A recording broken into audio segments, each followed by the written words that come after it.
सदाशिवसमारम्भां शङ्कराचार्यमध्यमाम् अस्मदाचार्यपर्यन्तां वन्दे गुरुपरम्पराम्। हरिः ओम्। श्रीगुरुभ्यो नमः। हरिः ओम्। ॐ वाङ्मे मनसि प्रतिष्ठिता, मनो मे वाचि प्रतिष्ठितम्। आविराविर्मयेदि वेदस्य महानीस्तः। श्रुतं मे मा प्रहासीत् अनेनाधीतेन अहोरात्रान् सन्ददामि। ऋतं वदिष्यामि, सत्यं वदिष्यामि, तन्मामवतु तद्वक्तारमवतु। अवतु माम्, अवतु वक्तारमवतु वक्तारम्। ॐ శాంతి శాంతి శాంతి. మన ఐతరేయోపనిషత్తు 7వ క్లాస్ లో ఉన్నాం. అంతకు ముందు క్లాస్ లో ప్రత్యేకించి అనుప్రవేశ శృతిని బృహదారణ్యకోపనిషత్తు భాష్యం నుంచి చూసాము. దాని ముందు క్లాస్ లో అంటే 5వ క్లాస్ లో మొదటి అధ్యాయంలో 3వ ఖండంలోని 11వ మంత్రం చూస్తున్నాము. సో అక్కడికి వెనక్కి వెళ్తే మొదటి అధ్యాయంలో 2 అంశాలు చర్చిస్తున్నది ఉపనిషత్తు. అవి సృష్టి ప్రకరణం, దాని తర్వాత అనుప్రవేశం. సృష్టిలో భగవంతుడు అధ్యాత్మకం, అధిదైవం, అధిభూతం సృష్టించాడు. అధ్యాత్మం అంటే వ్యష్టిపరంగా ఇంద్రియాలను సృష్టించాడు. అధిదైవం అంటే లోకాలను, లోక పాలకులను సృష్టించాడు. దానితో పాటు వారికి ఆకలి దప్పులను కూడా సృష్టించాడు. అధిభూతం అంటే వాటికి అన్నాన్ని సృష్టించాడు. 3వ ఖండంలో మనం చూసాము, అన్నాన్ని సృష్టించగానే ఈ ఇంద్రియాలు తనని తినేస్తాయని అన్నం పరుగులు తీసింది. ఒక్కొక్క ఇంద్రియం దాని వెంట పరుగులు తీసింది, కానీ అవేమీ పట్టుకోలేకపోయాయి. దానికి వాక్కు గనక పట్టుకోగలిగి ఉంటే మనకి అన్నం గురించి మాట్లాడితేనే కడుపు నిండిపోయేది, తినాల్సిన అవసరం ఉండేది కాదు అని వస్తుంది. అలా వాక్కుతో పాటు తక్కిన 6 ఇంద్రియాలు కూడా విజయం సాధించలేకపోయాయి. అవి ప్రాణం, కన్ను, చెవి, స్పర్శ, మనసు, జననేంద్రియం. మరి ఏది సాధించింది అంటే 10వ మంత్రంలో చూస్తాం, అపానం పట్టుకోగలిగింది. అపానం యొక్క పని ఇక్కడ అన్నాన్ని లోపలికి తీసుకుని కిందికి తోస్తుంది. అపానం పట్టుకుంది కాబట్టి దానికి అన్న ఆయుహు అనే బిరుదు వచ్చింది. దాన్ని అన్నాయుహు అని అంటారు. ఇంద్రియాలు భోగకరణం, అన్నం భోగ విషయం. భోగకరణాలు అంతర్గతంగా ఉన్నాయి, కానీ భోగ్య వస్తువు బాహ్యంగా ఉంది. అందువల్ల మనకి భోగ్య వస్తువుని ఎన్నుకునే అధికారం మన చేతిలోనే ఉంది. మంచి వస్తువుని ఎన్నుకుంటామా, చెడు వస్తువుని ఎన్నుకుంటామా అనేది మన బుద్ధిని బట్టి ఉంది అని ఒకటి తెలుస్తున్నది. ఇంకొకటి, ఏ ఇంద్రియం చేసే పని ఆ ఇంద్రియంతోనే చేయాలి. కన్ను చూసే పనిని చెవి చూస్తుంది అని అనుకోలేము అనేది అర్థమవుతుంది. అది కాక ఈ కథను కథగానే తీసుకుని అందులోని సారం తీసుకుని కథను వదిలేయాలి అని చూసాం. ఇందులో మనం నేర్చుకోవాల్సింది అధ్యాత్మం, అధిదైవం, అధిభూతం 3 కూడా అనాత్మ ప్రపంచానికి చెందినవే. మనం వాటి వెంట పరుగులు తీసిన నాళ్ళు సంసారం తప్పదు. దాని నుంచి మన ఆత్మస్థాయికి ఎదగాలి అని కృష్ణ పరమాత్మ ఇందులోని ఐడియాస్ ని బారో చేశాడు అని కూడా మనం ముందు క్లాసుల్లో చూసాం. పరమాత్మకి అపరాప్రకృతి, పరాప్రకృతి అనే 2 అంశాలు ఉంటే ఎందుకు అందరూ పరాప్రకృతి వైపు రావటం లేదు అంటే మనం ఇక్కడ చూసాము, భగవద్గీతలోనూ చూస్తాం. పరాప్రకృతితో మమేకం చెంది దాని మాయలో పడిపోతారు. పరాప్రకృతికి వేదాంతం ఇచ్చే పేరే మాయ. అది మోహినిలాగా పనిచేసి మనస్సులను కప్పివేస్తుంది అని చూసాం. దానికి కృష్ణ పరమాత్మ చెప్పిన శ్లోకాలు చూస్తే 7వ అధ్యాయంలో 13, 14 త్రిభిర్గుణమయై భావైః ఏభిః సర్వమిదం జగతు మోహితం నాభిజానాతి మామేభ్యః పరమవ్యయం దైవీ హేషా గుణమయీ మమ మాయా దురత్యయా. మామేవ ఏ ప్రపద్యంతే మాయామేతాం తరంతి తే. ఈ శ్లోకాల అర్థం త్రిగుణాత్మకమైన మాయ మోహంలో పడిపోయి నా ఉన్నత స్థాయి గురించి తెలుసుకోలేకున్నారు. నా ఉన్నత స్థాయి పరమం అవ్యయం అని కృష్ణ పరమాత్మ చెప్పాడు. ఎవరైతే నా ఉన్నత స్థాయిని తెలుసుకుంటారో వారు సంసార సముద్రం నుంచి బయటపడగలరు అని తర్వాత శ్లోకంలో చెప్తాడు.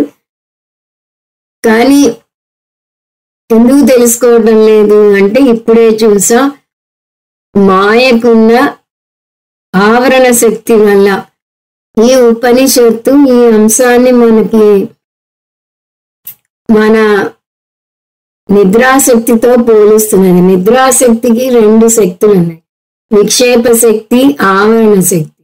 విక్షేప శక్తి వల్ల మనం స్వప్న ప్రపంచాన్ని సృష్టించి అందులోకి కూడా అడుగు పెడతాం. అప్పుడు నిద్రాశక్తి యొక్క ఆవరణ శక్తి మనమే స్వప్న ప్రపంచంలోకి అడుగు పెట్టాము అనే విషయం మర్చిపోయేలాగా చేస్తుంది. దానివల్ల మనం ఆ స్వప్నంలో అవస్థలు పడుతూ పరుగులు తీస్తూ బాధపడుతూ ఉంటాం. అదే సూత్రం ప్రకారం ఈశ్వరుని యొక్క మాయకు రెండు శక్తులు ఉన్నాయి, విక్షేప శక్తి, ఆవరణ శక్తి. విక్షేప శక్తి ద్వారా మాయ ఈ జగత్తుని సృష్టిస్తుంది. అందులోకే పరమాత్మ జీవాత్మగా అడుగు పెడతాడు. దాన్నే అనుప్రవేశ శృతి అంటారని చూసాం. అడుగు పెట్టాక ఈ మాయ యొక్క ఆవరణ శక్తి ఈ జీవాత్మ పరమాత్మ తప్ప వేరే కాదు అనే విషయాన్ని మర్చిపోయేలాగా చేస్తుంది. అందువల్ల ఈ సమస్య వస్తుంది, మనం సంసారంలో పడి అవస్థపడుతున్నాము అని ఉపనిషత్తులు మనకి నేర్పిస్తాయి. ఇంతవరకు మనం ముందు క్లాసులో చూసాం. అందువల్ల జాగ్రత్త ప్రపంచం కూడా స్వప్న ప్రపంచం లాంటిదే, అది స్వప్నం రెండు అని చెప్పాలి అని శాస్త్రం చెప్తుంది. స్వప్న ప్రపంచంలో ఉన్నంత వరకు స్వాప్నికునికి తన స్వప్నం ఒక స్వప్నం అని తెలియదు. ఆ స్వప్నంలో అతను హెలికాప్టర్ వేసుకు తిరిగినా, ఓడలో తిరిగినా, విమానాలు ఎక్కి తిరిగినా జాగ్రత్త పురుషుణ్ణి చేరుకోలేడు. మరి ఎలా చేరుకుంటాడు అంటే స్వప్నం నుంచి లేస్తేనే చేరుకుంటాడు. అదేవిధంగా జగత్తు మిథ్య అంటే మనం జగత్తుతో మమేకం చెందుతున్నంతసేపు దాన్ని మిథ్య అని స్వీకరించలేము. జగత్తు నుంచి నిద్ర లేవాలి అంటే మన ఉన్నత స్థాయికి ఎదగాలి, పారమార్థిక స్థాయికి రావాలి. ఎలా అయితే స్వప్నం నుంచి జాగృతావస్థకు వస్తామో అలా జాగృతావస్థ నుంచి ఉన్నతమైన స్థాయి ఏమిటి అంటే పారమార్థిక స్థాయి గురించి తెలుసుకోవాలి. అప్పుడు ఇది కూడా స్వప్నం రెండుగా వీగిపోతుంది. కాకపోతే ఇక్కడ మనం ఈ స్థాయికి లేవాలి అని ముందే భగవంతుడు గ్రౌండ్ ప్రిపేర్ చేసి మరి ఎంటర్ అవుతాడు. ఆ ఎంటర్ అయ్యే ముందు భగవంతుడి ఆలోచన మనం 11వ మంత్రంలో చూస్తున్నాము. ముందు ఆ మంత్రం చాంట్ చేస్తాను. సైక్షత కథం నిదం మధృతే స్యాదితి, సైక్షత కతరేణ ప్రపద్యాయితి, సైక్షత యది వాచా వివ్యాహృతం, యది ప్రాణేనాభిప్రాణితం, యది చక్షుషా దృష్టం, యది శ్రోత్రేణ శ్రుతం, యది త్వచా స్పృష్టం, యది మనసా ధ్యాతం, యద్యపానేనాభ్యపానితం, యది శిష్ణేన విసృష్టం అథ కోహమితి. దీని అర్థం మనం చూసిన 8 అంగాల గురించి మళ్ళీ వస్తుంది. ఇప్పటిదాకా భోగ్యకరణ సృష్టి, భోగ్య వస్తువు సృష్టి అయ్యాయి. ఇవన్నీ జడమే, ఇంకా భోక్త రాలేదు. భగవంతుడు ఇప్పుడు తానే భోక్తగా ప్రవేశించబోతున్నాడు. సైక్షత పదం మర్చిపోకూడదు. సృష్టి ప్రకరణాలు చెప్తున్నంతసేపు అడుగడుగునా సైక్షత మర్చిపోవడం లేదు ఉపనిషత్తు. దీన్ని బట్టి భగవంతుడే అభిన్న నిమిత్త ఉపాదాన కారణం అని సృష్టి యాక్సిడెంటల్ గా అనుకోకుండా జరగలేదని, ఒక ప్రణాళిక ప్రకారం జరిగిందని చూసాం. ఆ అభిన్న నిమిత్త ఉపాదాన కారణం ఎవరు అంటే, మనం ఈ ఉపనిషత్తు మొట్టమొదటి వాక్యంలో చూసింది ఏమిటి? ఆత్మావా ఇదమేక ఏవాగ్ర ఆసీత్. సో సహ ఈక్షత అంటే ఎవరు? సృష్టికి పూర్వం తానొక్కడే ఉండి తర్వాత లోకాలను, లోకపాలకులను, ఆకలి దప్పులను, మనిషి శరీరాన్ని, అన్నాన్ని సృష్టించిన పరమాత్మ, అభిన్న నిమిత్త ఉపాదాన కారణ బ్రహ్మ సంకల్పించాడు అని అర్థం తీసుకోవాలి. ఏమని సంకల్పించాడు? కథంను ఇదం మద్రుతే ఇతి. నేను లేకుండా ఈ భోగ్యకరణాలు ఎలా పనిచేస్తాయి అంటే, ఇవి జడం కదా, వాటిలో చైతన్యం లేకపోతే అవి భోగ్య వస్తువులను ఎలా ఆనందిస్తాయి అని అనుకున్నాడు.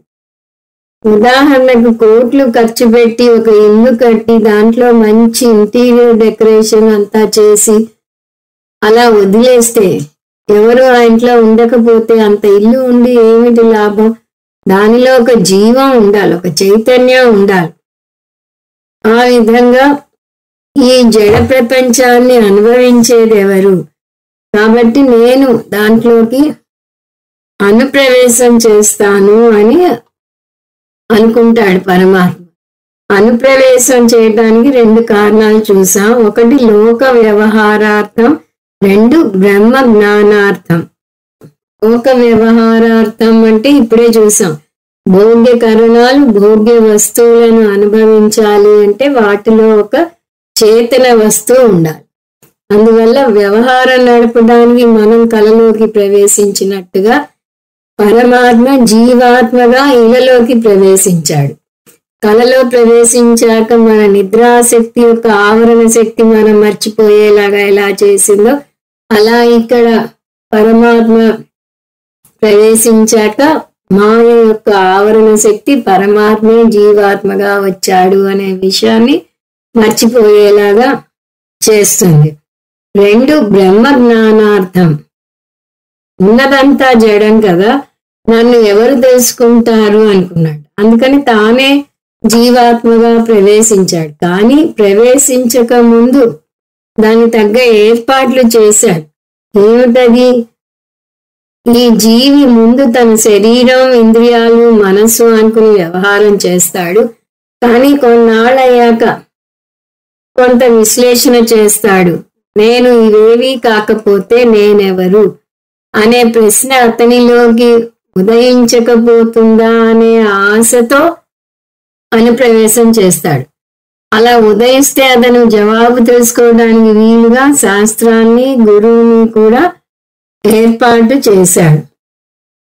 సో ఈ జీవాత్మ ఆవరణ శక్తి వల్ల మర్చిపోయినా ఎప్పుడో ఒకప్పుడు తనే పరమాత్మ అని తెలుసుకోకపోతాడా అని ఆశిస్తాడు పరమాత్మ.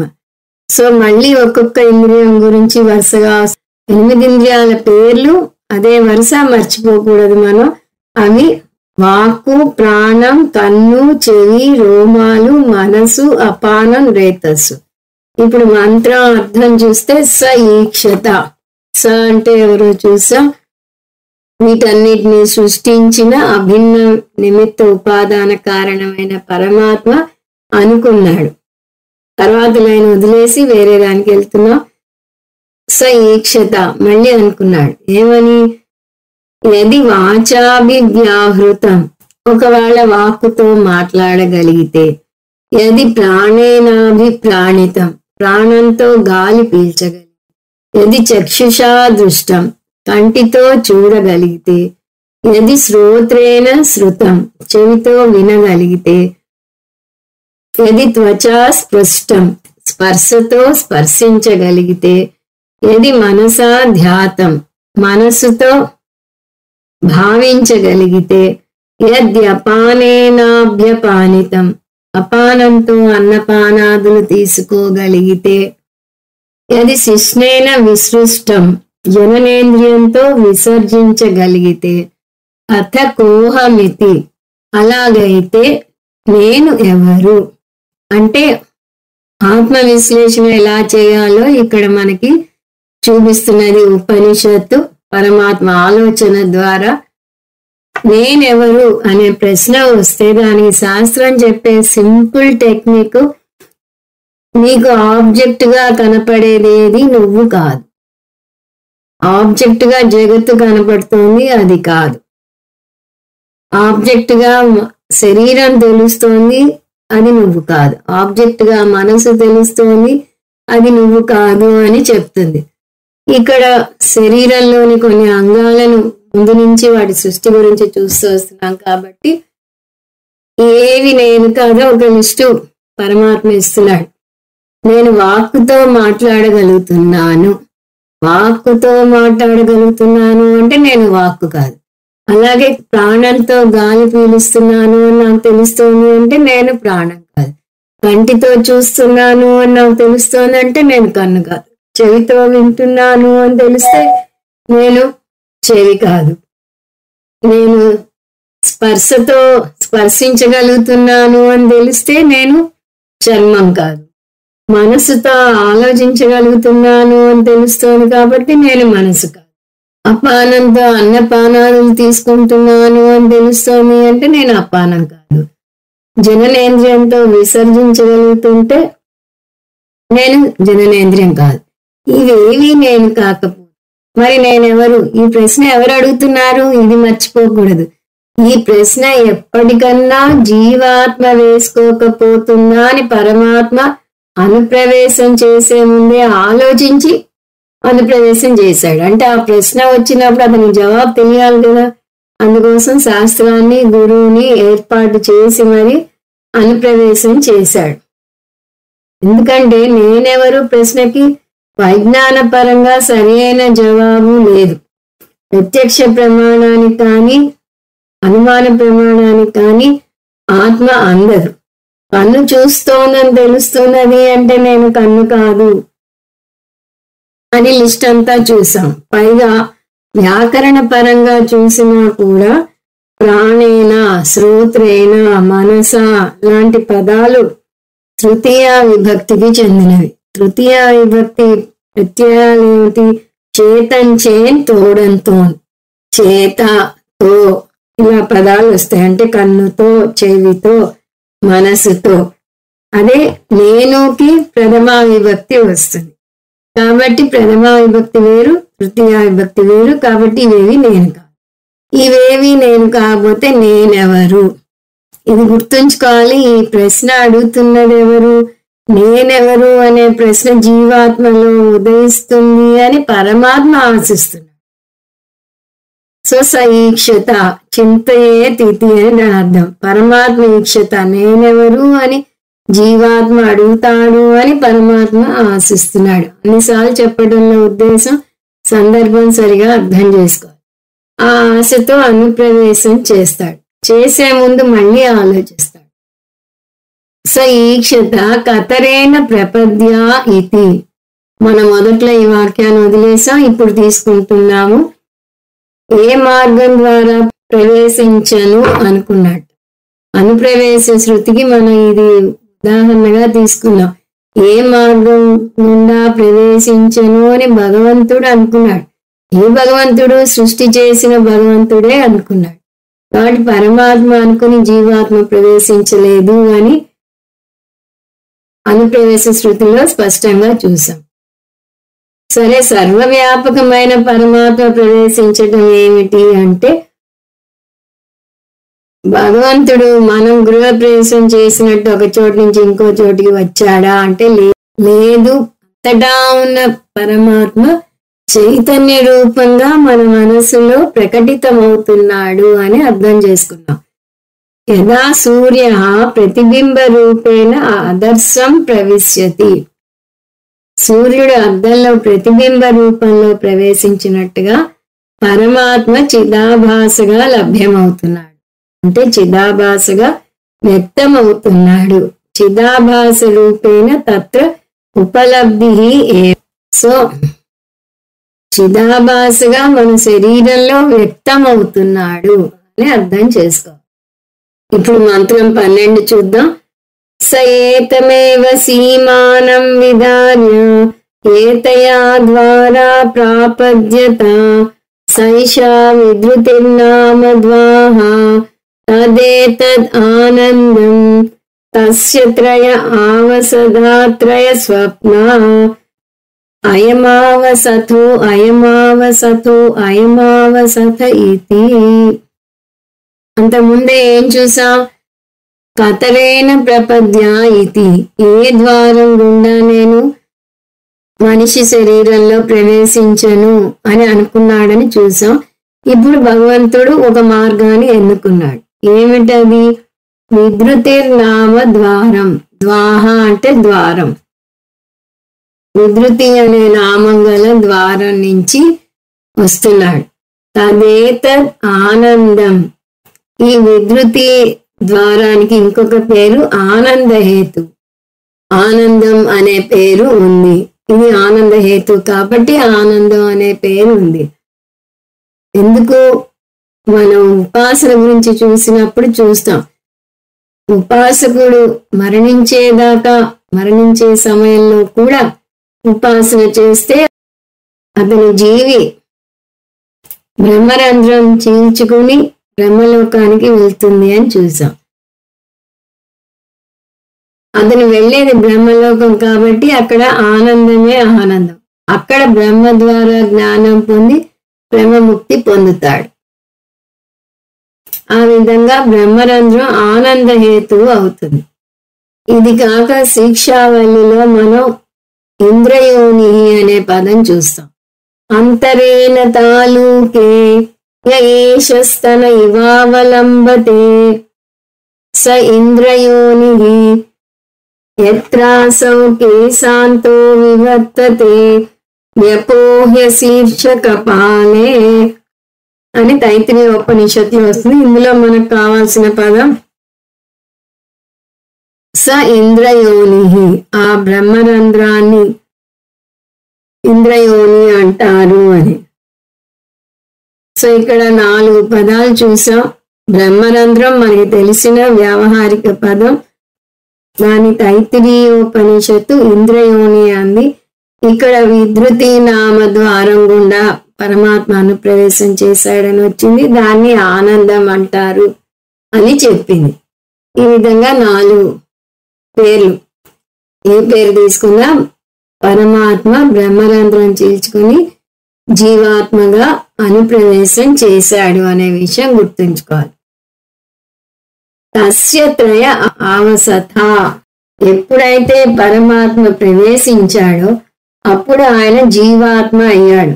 అది కూడా ఏ జీవాత్మ? అజ్ఞాని జీవాత్మ అయ్యాడు. ఎందువల్ల అంటే ఇప్పుడే చూసాం, అతన్ని ఆవరణ శక్తి కప్పేస్తుంది. అందువల్ల తను పరమాత్మే జీవాత్మగా వచ్చాడు అనే విషయం మర్చిపోతాడు. ఆ అజ్ఞాని జీవాత్మకి 3 స్థానాలు ఉన్నాయట. ఇంతవరకు సహా అంటే ఏమన్నాం? పరమాత్మ అన్నాం. ఇక్కడ తస్య అంటే ఏమనాలి? జీవాత్మ. అది కూడా అజ్ఞాని జీవాత్మ. ఆ అజ్ఞాని జీవాత్మకి 3 స్థానాలు ఉన్నాయి. ఆవసథ అంటే శరీరాలు. ఆవసథ పదాన్ని ఒక్క ఐతరేయ ఉపనిషత్తులోనే మనం చూస్తాం. శరీరానికి ఆవసథ అనే పేరుని. 3 శరీరాలు ఉన్నాయని మనకి తెలుసు. ఆ 3 శరీరాల పేర్లు కూడా తెలుసు. అవి స్థూల శరీరం, సూక్ష్మ శరీరం, కారణ శరీరం. అవస్థలుగా తీసుకుంటే జాగ్రత్త అవస్థ, స్వప్నావస్థ, సుషుప్తి అవస్థ. ఈ 3 అవస్థలోనూ చిదాభాస వ్యవహారం నడుపుతూ చిదాభాసని ప్రతిబింబ చైతన్యం అంటారు. ఆ ప్రతిబింబ చైతన్యానికి 3 పేర్లు ఉన్నాయని కూడా మనకి తెలుసు. అవి వరుసగా విశ్వ, తైజస, ప్రాజ్ఞ. స్థూల శరీరం యొక్క ప్రతిబింబ చైతన్యం విశ్వ, సూక్ష్మ శరీరం యొక్క ప్రతిబింబ చైతన్యం తైజస, కారణ శరీరం యొక్క ప్రతిబింబ చైతన్యం ప్రాజ్ఞ. ఈ చిదాభాసలు ప్రకటితమయ్యే స్థానాలు జాగ్రత్త అవస్థలో కుడి కన్ను, స్వప్నావస్థలో మనసు, సుషుప్తి అవస్థలో హృదయం. అలా ఎలా చెప్పగలం అంటే ఇప్పుడు జాగ్రత్త అవస్థలో మనం ప్రపంచాన్ని చూసి వ్యవహారాలు నడిపేది దేని వల్ల అని ఆలోచిస్తే ముఖ్యంగా కంటి వల్ల. 90% వ్యవహారాలు కంటి చూపు వల్ల అవుతాయి. అందువల్ల విశ్వని మనం గుర్తించగలిగిన స్థానం కన్ను. అలాగే స్వప్నావస్థలో శరీరం, ఇంద్రియాలు పడుకుంటాయి, మనసు మాత్రమే పనిచేస్తుంది. కాబట్టి స్వప్నావస్థలో యాక్టివ్గా ఉండేది మనసు. కాబట్టి తైజస్సుని మనసులో తెలుసుకోగలుగుతాం. సుషుప్తిలో మనసు కూడా పడుకుంటుంది. ఇవన్నీ ఎక్కడ పడుకుంటాయి అంటే హృదయంలో పడుకుంటాయి. శరీరం, మనసు, ఇంద్రియాలు హృదయంలో పడుకుంటాయి. అందువల్ల సుషుప్తిలో ప్రతిబింబ చైతన్యం ఉపలబ్ధ స్థానం అంటారు, అది హృదయం. సో ఇది ఒక పద్ధతి. మనం ఈ 3 శరీరాల్లో అంటే ఈ 3 అవస్థల్లో తిరుగుతూ ఉంటాం. ఎప్పుడూ ఒకే అవస్థలో ఉంటాం. కాసేపు జాగ్రత్త అవస్థలో ఉంటాం, మళ్ళీ స్వప్నావస్థకి వెళ్తాం, మళ్ళీ సుషుప్తికి వెళ్తాం, మళ్ళీ ఒక్కసారి స్వప్నావస్థకి వెళ్ళి తర్వాత జాగ్రత్త అవస్థకి వస్తాం. అలా ఈ అవస్థల్లో ఎప్పుడూ తిరుగుతూనే ఉంటాం. శంకరాచార్యుల వారు ఇంతే కాదు, 3 శరీరాలు 3 అవస్థలే కాదు, ఇంకో 3 శరీరాలుగా కూడా వర్ణించవచ్చు అంటున్నారు. అవేమిటి? పితృ శరీరం, మాతృ శరీరం, స్వశరీరం. తల్లి కడుపుతో ఉంది, గర్భం దాల్చింది, ఒక జీవికి జననం ఇచ్చింది అనుకుంటాం.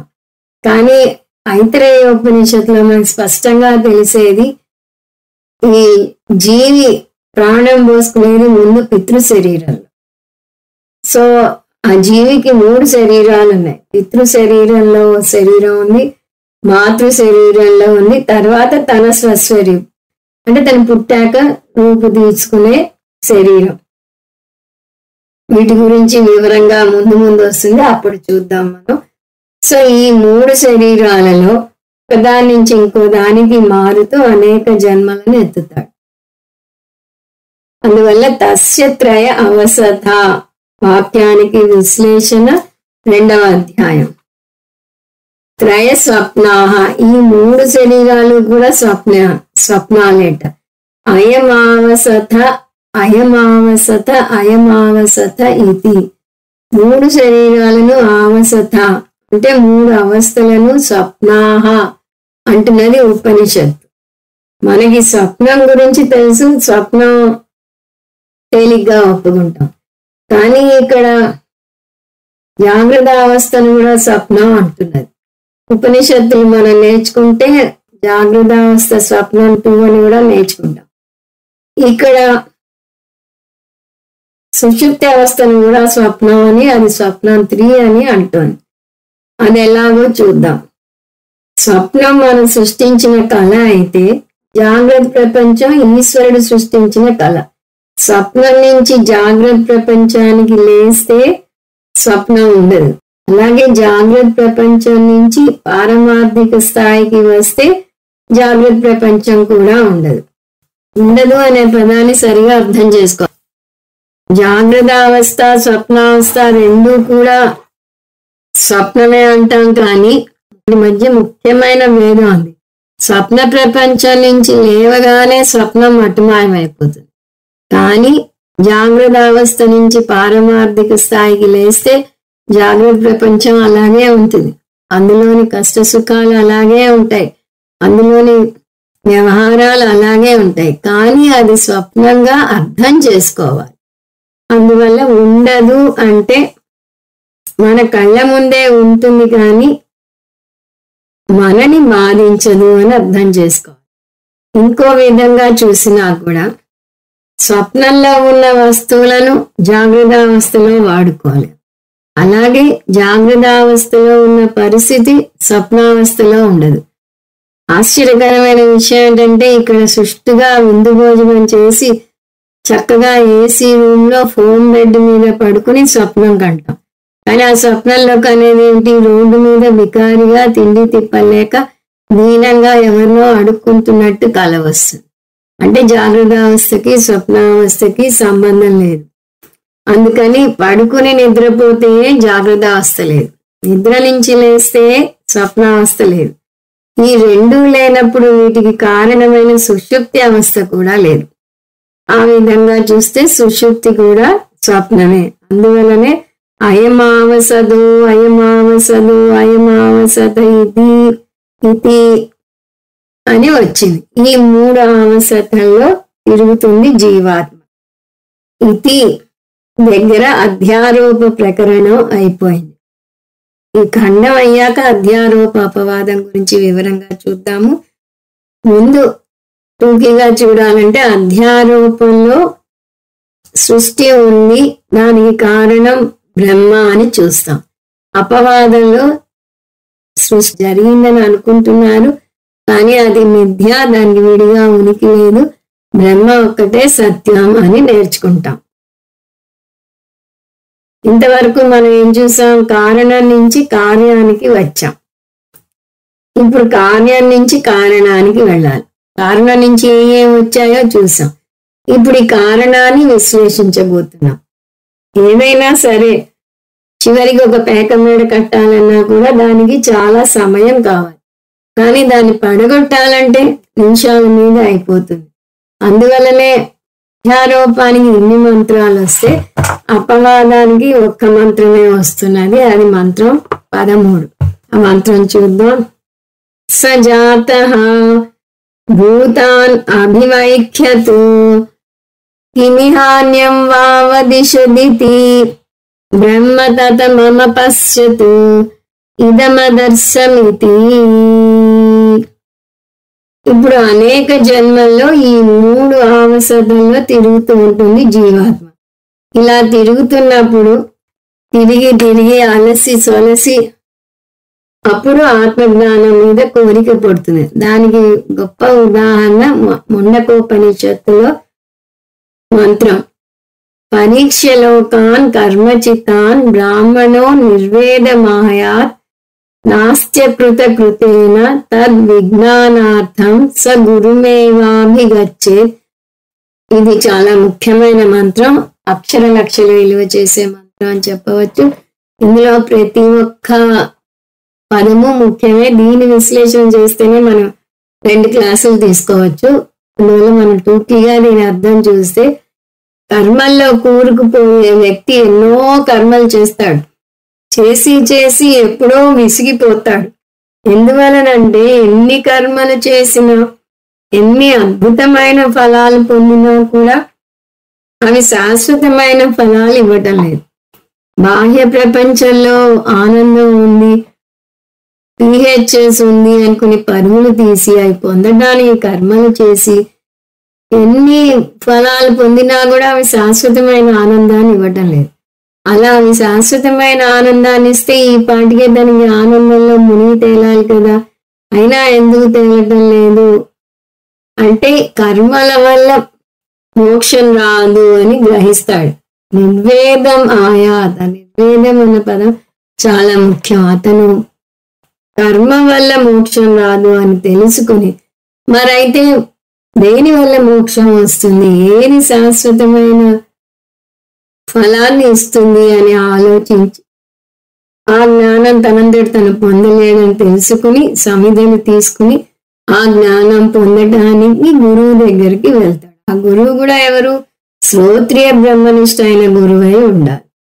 గురువు దగ్గర వేదాంత భేరి ఉంటుంది, శిష్యునికి వేదాంతం కొత్త. అందుకని గురువు ముందు ఉత్తిష్టత జాగ్రత్త ప్రాప్యవరా నిబోధత, ఇది కఠోపనిషత్తులో వస్తుంది. అందుకని లే, నీకు కావాల్సిన బోధ నేను చేస్తాను అని మేల్కొల్పుతాడు. దేంతో మేల్కొల్పుతాడు? మహావాక్య శబ్దాలతో భేరిని మోగిస్తాడు. అప్పటికి శిష్యుడు మేల్కోకపోతే భేరిని చెవుల దగ్గర మోగిస్తాడు. అప్పుడు శిష్యుడు ఆత్మజ్ఞానం పొందుతాడు. ఎలా పొందుతాడు అన్నది మనం ఈ ఉపనిషత్తులో 3వ అధ్యాయంలో చూస్తాం. ఇక్కడ వివరణ చెప్పకుండా ఆత్మజ్ఞానం పొందితే కలిగే ఫలం ఏమిటో ముందు చెప్పేస్తాను. ఏదైనా ఒక వస్తువు మీద మనకి శ్రద్ధ ఏర్పడాలి అంటే ఏం చేయాలి? ముందు అది నేర్చుకుంటే కలిగే ఫలం ఏమిటో తెలుసుకోవాలి. ఇప్పుడు తేలిగ్గా దాని మీద శ్రద్ధ వస్తుంది. అందువల్ల ఆత్మజ్ఞానం పొందిన వ్యక్తికి కలిగే ఫలాన్ని ఇక్కడ రుచి చూపిస్తుంది. సజాతః, సహా అంటే ఎవరు? ఇంత ముందు కూడా చూసాం మనం. సహా అంటే సృష్టికి పూర్వం తానొక్కడే ఉండి తర్వాత లోకాలను లోకపాలకులను ఆకలి దప్పులను మనిషి శరీరాన్ని అన్నాన్ని సృష్టించిన పరమాత్మ అభిన్న నిమిత్త ఉపాదాన కారణమైన పరమాత్మ జాతః జీవాత్మగా అయ్యాడు. సహ జాతః పుట్టాడు, జీవాత్మగా పుట్టాడు. అందువల్ల మనది కూడా అవతారం అని చెప్పవచ్చు. రాముడు కృష్ణుడిదే కాదు, మనది కూడా అవతారమే. పరమాత్మే జీవాత్మగా పుట్టాడు అంటే మనం పరమాత్మే కాబట్టి మనది అవతారం అని చెప్పొచ్చు. అలా అని నెగటివ్ మీనింగ్ తీసుకుని నిర్రవీయకూడదు, దానిలోని సారాన్ని తీసుకోవాలి. అంటే అనుప్రవేశం చేశాడు. ప్రస్తుతం అజ్ఞాని జీవాత్మగా పుట్టి జ్ఞాన మార్గంలోకి వచ్చేసిన జీవాత్మ. ముందు మంత్రంలో అజ్ఞాని నేనెవరు అని అనుకుంటాడు అని చూసాం. ఇక్కడ నేనెవరు అనుకున్నాక స్టెప్స్ మనం కలుపుకోవాలి. గురు శాస్త్ర ఉపదేశం పొంది నేను పరమాత్మని, జీవాత్మ = పరమాత్మ, నేనే పరమాత్మని, నేను నా స్వప్న ప్రపంచాన్ని సృష్టించినట్టుగా నేను ఈ జాగ్రత్త ప్రపంచాన్ని సృష్టించాను అనే జ్ఞానం పొందినవాడు. భూతాని అభివైఖ్యత్ అంటే తన చుట్టూ ఉన్న జీవరాశులను వివేకంతో విచారణ చేశాడు. ఏమని? వీటిలో దేనికైనా స్వయం సత్తా ఉందా అంటే కార్యం నుంచి కారణంలోకి వెళ్ళాడు. ముందు కారణం నుంచి కార్యం చూసాం, ఇప్పుడు అపవాదం అంటే కార్యం నుంచి కారణానికి వెళ్ళాలి అని చూసాం. సో కార్యం నుంచి కారణంలోకి వెళ్ళాడు. దానివల్ల కారణం లేకుండా కార్యం లేదు అని గ్రహించాడు. మనం ఎప్పుడు చూసే ఉదాహరణ కుండ మట్టి. ముందు కుండ మట్టి నుంచి వచ్చింది అని నేర్చుకుంటాం. దాని తర్వాత అసలు కుండకి విడిగా ఉనికి ఉందా అని చూస్తే మట్టి లేకుండా కుండకి విడిగా ఉనికి లేదు. అంటే కుండ ఉన్నా లేనట్టే. సో ఏ కార్యం తీసుకున్నా కూడా దానికి కారణం లేకుండా విడిగా ఉనికి లేదు అని అర్థం చేసుకున్నాడు. కిమిహాన్యం వావదిశ దితి, దాన్ని విడదీస్తే కిం ఇహ అన్యం వావదిశత్ ఇతి అంటే కారణానికి భిన్నంగా ఏముంది. ఇది ఒక ప్రశ్నగా తీసుకోకూడదు, దీన్ని రిటారికల్ క్వశ్చన్ అంటారు. అంటే ఇతను పరీక్ష చేశాడు అని ముందు మంత్రంలో చూసాం కదా, ముందు వాక్యంలో చూసాం కదా. పరీక్ష చేశాక అతనికి అర్థమైంది ఏమిటి? కారణం లేకుండా కార్యానికి విడిగా ఉనికి లేదు. కాబట్టి కారణానికి భిన్నంగా ఏముంది అంటే ఏమీ లేదు అని అర్థం. రిటారికల్ క్వశ్చన్ అంటే ప్రశ్నలోనే జవాబు ఇమిడి ఉంటుంది. అవునా కాదా అంటారు కొంతమంది, అక్కడ అవుననే దాని జవాబు, కాదు అని మనం చెప్పకూడదు. అలాగే ఇక్కడ కారణానికి భిన్నంగా ఏముంది అంటే ఏమీ లేదు. ఆత్మ వ్యతిరిక్తం కించిత్ నాస్తి, ఆత్మకు భిన్నంగా కొంచెం కూడా ఏమీ లేదు. ఎందువల్ల అలా చెప్పగలుగుతున్నారు అంటే ఆత్మ మూల కారణం కాబట్టి కార్యానికి ఉనికి కారణం వల్లే వస్తుంది కాబట్టి. ఇక్కడ మనం చాంద్రోగ్యోపనిషత్తులోని ఇంకొక అక్షర లక్షల విలువ చేసే వాక్యం గుర్తు తెచ్చుకోవాలి. వాచారంభనం వికారో నామధేయం మృత్తికేత్యేవ సత్యం. కుండ మట్టి చూసాం ఇప్పుడే. మట్టి కారణం, కుండ కార్యం. మట్టి నుంచి కుండ వచ్చింది. కుండ రాగానే వికారం అంటే ఒక కార్యం రాగానే ఒక నామధేయం వచ్చింది ఆ కార్యానికి. అది ఎవరిచ్చారు? వాచారంభనం, వాక్కు ఇచ్చింది ఆ పేరు. కానీ మృత్తికా ఇత్యేవ సత్యం, మృత్తిక అంటే మట్టి. కుండకి విడిగా ఉనికి లేదు కాబట్టి మట్టి మాత్రమే సత్యం అంటే గోస్ వితౌట్ సేయింగ్ కుండ సత్యం కాదు. సో ఇతను ఇదంతా ఈ జ్ఞానం పొందాడు అని అర్థం చేసుకోవాలి. జ్ఞానం పొందాక బ్రహ్మను ఎలా గుర్తించాడు? సహా. ఇక్కడ సహా అంటే ఇంతవరకు మనం చెప్పుకున్న పరమాత్మ కాదు, జీవాత్మ. ఏతమేవ పురుషం, ఇదే ఒక మహావాక్యం. సహ ఏతమేవ పురుషం, ఈ జీవాత్మ అంటే తన శరీరంలో ఉన్న జీవాత్మే పురుషం అంటే పరమాత్మ అని అర్థం చేసుకున్నాడు. అది కూడా ఎలాంటి పరమాత్మ? బ్రహ్మ తతమం అపశ్యత్, సర్వవ్యాపకమైన బ్రహ్మ అని తెలుసుకున్నాడు. బ్రహ్మ సర్వవ్యాపకం అని తెలుసుకుంటే జ్ఞానం పరిపూర్ణం అవదు. నేను ఆ సర్వవ్యాపకమైన బ్రహ్మను అని తెలుసుకోవాలి. మళ్ళీ నేనంటే ఎవరో మర్చిపోకూడదు.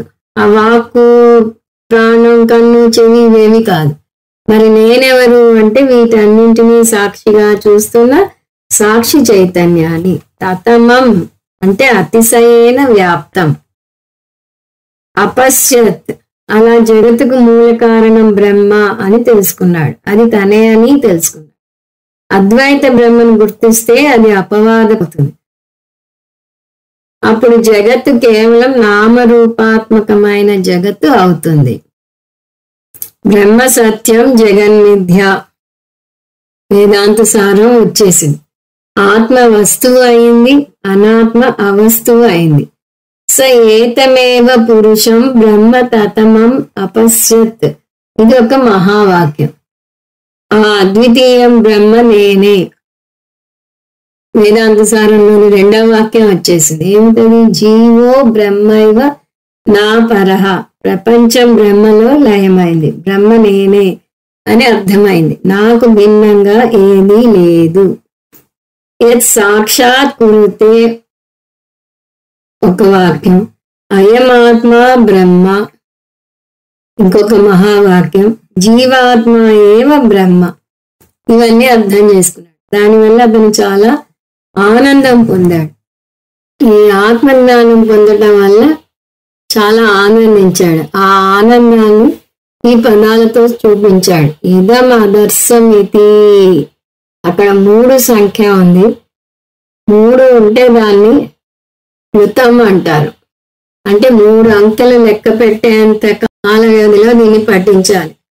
దాని అర్థం ఇతను ఆనందంలో ఓలలాడాడు అని.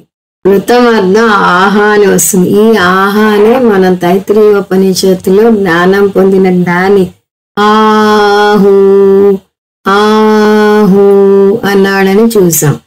అది చూస్తే ఏత సామగాయంతాస్తే ఆవు ఆవు ఆవు అహమన్నం అహమన్నం అహమన్నం అహమన్నాదో అహమన్నాదో అహమన్నాదః అనే తైత్రీయంలోని భృగువల్లిలో వస్తుంది. శిక్షావల్లిలో కూడా ఆత్మజ్ఞానం పొందిన జ్ఞాని ఎలా చెప్తాడో వస్తుంది. అహం వృక్షస్వరేరివ కీర్తి పృష్టం గిరేరివ ఊర్ధ్వ పవిత్రో వాచనీవ స్వమృతమస్మి అని వస్తుంది.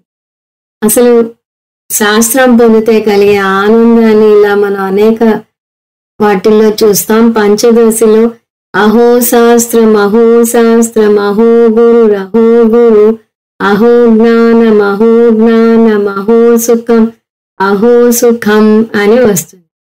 అంటే ఆహా శాస్త్రం ఎంత అద్భుతం, గురువు అంతటి మహాత్ముడు, ఈ జ్ఞానం ఎంత అద్భుతం, ఈ సుఖం ఎంత అనంతం అని వస్తుంది. సో జ్ఞాని పొందిన ఆనందాన్ని ఇక్కడ చూసాం. ఇప్పుడు మంత్రం 14.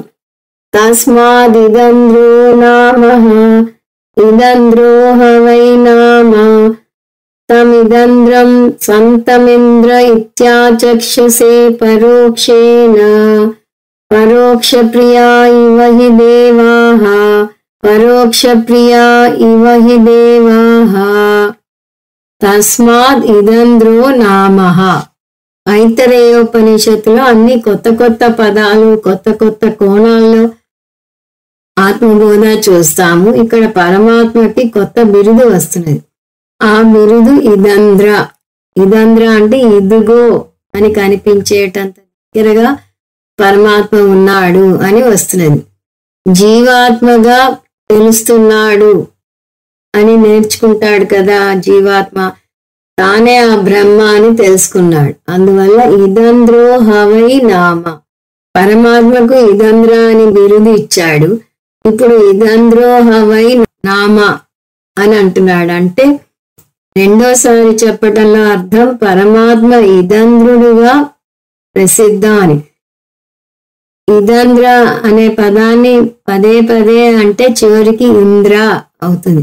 ఉదాహరణకు రామమూర్తి పదం తీసుకోండి. రామమూర్తి రామమూర్తి రామమూర్తి అనేసరికి అది రామమూర్తిగా అవుతుంది. అలాగే ఇదంద్ర ఇదంద్ర ఇదంద్ర పదే పదే చెప్తే ఇంద్ర అని వస్తుంది.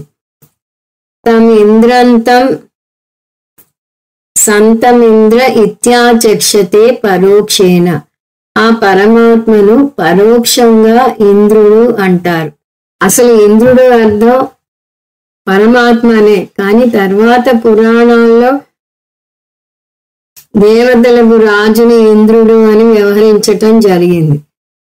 కానీ వేదాల్లో ఇంద్రుడు అని వస్తే అది ఆ స్వర్గాధిపతి ఇంద్రుడు కాదు, ఈశ్వరుడు లేదా పరమాత్మ. యశ్చందసామృషభో విశ్వరూపః ఛందోభ్యోద్యమృతా సంభూవ సమేంద్రో మేధయా స్పృణోతు అని శిక్షావళిలో వస్తుంది. అక్కడ ఇంద్ర అనే పదం వచ్చింది, అది పరమాత్మకి అని అర్థం చేసుకోవాలి. సో భగవంతుడికి ఇంద్ర అనే పేరు వచ్చింది.